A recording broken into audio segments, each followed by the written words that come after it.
Itinanggi ni Pangulong Bongbong Marcos na nakialam ang palasyo sa impeachment complaint laban kay Vice President Sara Duterte. Ang bise naman, pinaghahanda na ang pagdepensa sa kinakaharap na reklamo.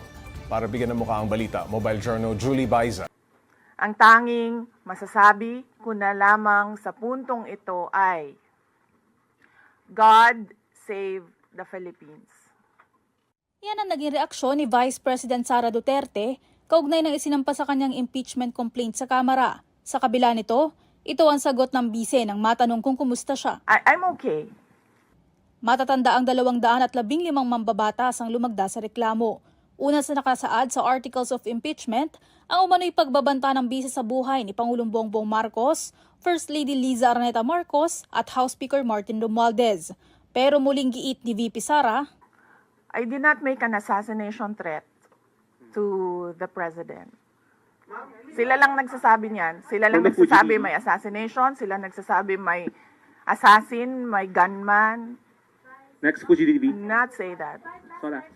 si PBBM naman, una nang sinabing wala siyang kinalaman sa impeachment complaint laban sa dati niyang katandem. Executive cannot have a hand in the impeachment. Walang role ang executive sa impeachment. Ayon sa Pangulo, hindi kailangan ng basbas ng palasyo dahil malinaw lamang na ginagawa ng Kamara ang mandato nito. Once it has been filed, there is a procedure that needs to be followed already. Umamin naman ng Pangulo na kinonsulta siya ng anak na si Ilocos Norte 1st District Representative Sandro Marcos tungkol sa usapin. Ang batang Marcos ang kauna-unahang pumirma sa impeachment complaint. So do your duty. That's what I told you. Do your duty. You have to support the process.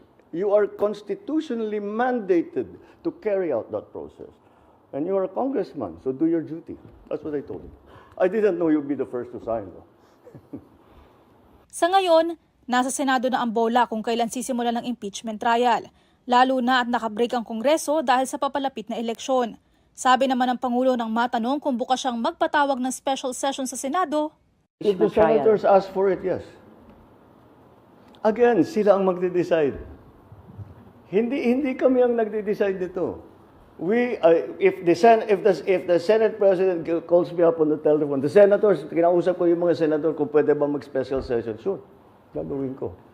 Pero kung wala silang request na ganun, ibig sabihin may iba pa silang ginagawa. They're not yet ready. Mobile Journal Julie Baiza po, hatid ang mukha ng balita.